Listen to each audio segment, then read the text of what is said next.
Hello and welcome. This is Cheryl. Thank you so much for joining me today. In this video, I'm sharing a classic mouse Christmas light up card. And Pear Blossom Press makes it so easy with their different light up options. They have a bunch of different options to create light up elements on your cards.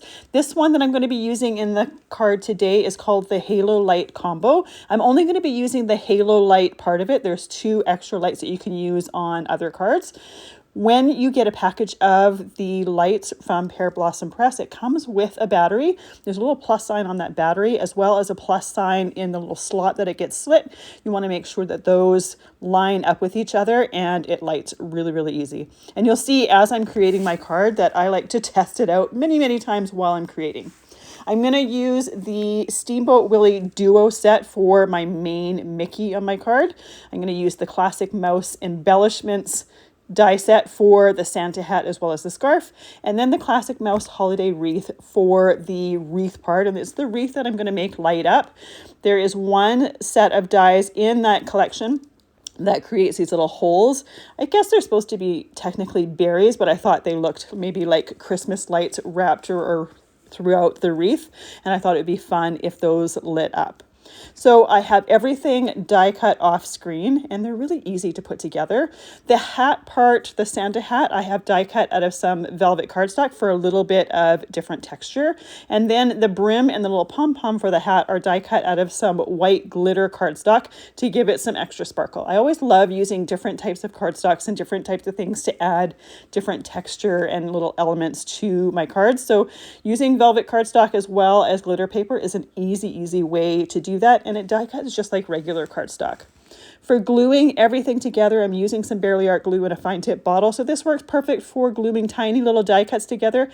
It also works for assembling my cards, and by using liquid glue when assembling layered die cuts like this, I can move and shimmy everything in place and make sure that I have good placement. This Steamboat Willie die set creates a look like it has an outline on it. The black base makes it look like it has a black outline on it. And when you die cut these pieces, a little indent gets put in the die cut showing you exactly where the upper layers go. So it makes it really easy to assemble them and to know exactly where each piece goes. I'm using a very classic Christmas color combination for this card, aside from the black and white for Mickey and then the red for his little shorts and the tongue piece in his mouth. The rest of it is red and green. So I am adding extra texture by using that velvet cardstock that I used in the hat. For the bow on the wreath, I'm using some mirror as well as matte finish cardstock from the Ruby Treasured cardstock pack. Again, just to give it take it to the next level. When we're doing Christmas cards, I always love adding metallic or glitter accents or something like that just to up it a little bit. It makes it look a little bit more special. It also gives your eyes different places to focus. When you tilt them into the light, they catch the light differently. So I'm once again using liquid glue to glue together my bow here. And by using both the matte as well as the mirror finish, we have different reflections on each one of them. You could easily swap that out and just use regular cardstock there as well. I just really love the look of the metallic looking bow on that wreath. For the background of my card, I want it to have some pattern, but I don't necessarily want it to be super distracting for the rest of the card. I have some Better Press cotton cardstock here that I'm taping to the clear plate of my Better Press system, and I'm using the Petite Crisscross background press plate to add that pattern. Now I'm inking it up with some Lost Shadow Distress ink just for a little bit of color variation in that background, but I don't want it to be too much. Another option here would be to either not even ink your plate and just have that pressed pattern there, or to ink up your plate with, say, Versamark ink, so then you have more of a tone on tone. So adding that Lost Shadow it brings out that pattern, but again, it's not too distracting for the other elements that are going to go on the front of the card. So that piece of Better Press cardstock was 4 1/4 by 5 1/2 inches. Once it's pressed in place, I trim that down to 4 inches by 5 1/4 inches. I have a mat to go around this that is really quite thin. It is trimmed to 4 1/8 by 5 3/8. You could easily take your Better Press background and trim it down more if you want to see more of the mat, or make that mat just a little bit bigger so that it looks like it's the card base, or even create a colored card base if you want to see a little bit more of that mat around there. So before I cut anything in my background for my wreath, I put all of my pieces on top of there to make sure that I have the proper placement and to make sure that that trigger, that little switch to turn on the lights, is going to work how I have it planned in my head and how I intend it. Once I know that that's going to work, I take that die for that wreath, put it on my Better Press background and cut it from that background. By cutting our wreath out of the background here, we're going to be able to cover that with a piece of acetate, and it's going to be able to hide the little trigger, the little button for our lights. So we want to make sure that none of that is visible. So by doing this, we can have the look of everything, but not show that switch. So that switch is going to be totally hidden. So I have a piece of acetate here that I trimmed down to be just a little bit bigger than our opening for our wreath. I'm using some score tape to tape around that opening.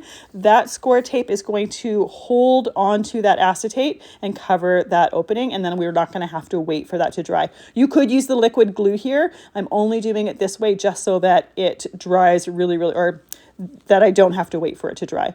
I am, however, going to use liquid glue to glue down that wreath, simply because it is a ragged edge or a bumpy edge, as well as we have the holes for the lights in there, so I don't want to cover any of those with the tape. I also have saved the piece for the inside of the wreath to cover that center part. If we don't cover that center part, when we have the lights glowing, they're going to show up in the middle of that center, as well as the fact that it's going to look a little odd to not have, or to have a hole in our supposed wall. So we're going to insert that there. The wreath itself die cut, we can save that for a future project if we want to keep it and use that for that. So I have that set aside.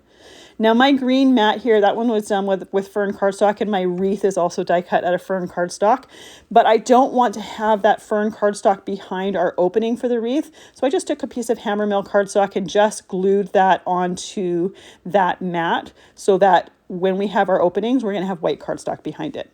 I'm using some of that score tape to glue down that halo light to make sure that it has perfect placement and it's not going to move on me. So I'm doing this on the back side of that wreath. We're going to be gluing down that halo light there. So I flipped over my Mickey to make sure that when I place them on, that the hand is going to be able to position where that switch is. Pear Blossom Press also has a little stamp set that has different things like push, press, pull, that sort of thing. So I'm going to use one of them that says press. I'm going to stamp it on the hand so that the recipient knows exactly what to do with the card. And I want to have the hand for Mickey be able to turn the lights on for my wreath. So by turning it to the back, flipping over my die cut, I can make sure that it's going to work out how I want in my head. Now that little button, that little battery, that little button to turn it on has some dimension to it. So we're going to have to use some foam tape to cover up that dimension. I have some thin foam tape strips here. It's a little bit thinner than that battery pack. So I'm actually going to double it up. So I put one layer down first, take the backing off, and then I can put another layer right on top of where I have that first layer. That way I'm going to have everything completely hidden. We're going to cover up the dimension from that battery pack. Now in that little stamp set that I was talking about that has the press, push, pull, it has a couple dies to it too. One of those dies is a rectangle die that cuts a rectangle. One edge doesn't get cut, one edge is just scored, and you can use that to create a flip up back if you want to be able to change the battery for your battery pack for your lights here. I typically never do this simply because in my mind, these lights only turn on when someone presses the button. So I think they're going to last a very, very, very long time. And I think by the time the battery actually runs out, someone's going to have forgotten about the card.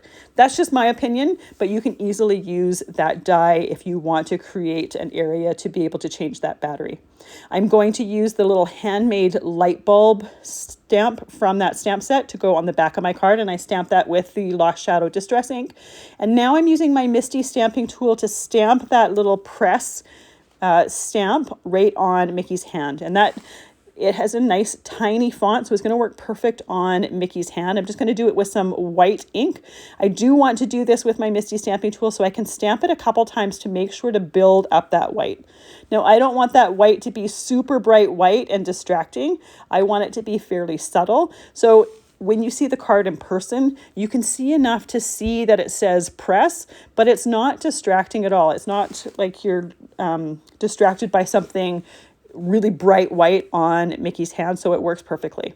So the first thing I glued down is his arm, and this is the main reason why I haven't glued his arm to his body, because I wanted to make sure that I could position the arm exactly where I wanted it to, and then position the body so that the arms looked right. So if you were wondering why I hadn't done that already, I meant to explain it earlier and totally forgot. So I glued down that arm, making sure to leave the left side of it open so that I could easily slide in Mickey's body. I can make sure that that push right where the hand is right on top of the button. And you can see as I'm doing it that I am going many times and testing it to make sure that it's working. I glued on the bow on that wreath, and then I have a pre-done Merry and Bright sentiment.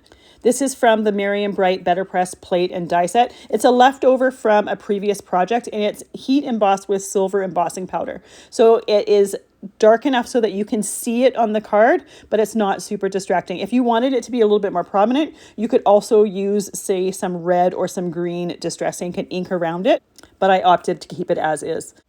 So this Christmas card is perfect for the classic mouse lover, and I always love anytime you can add a fun interactive element to cards.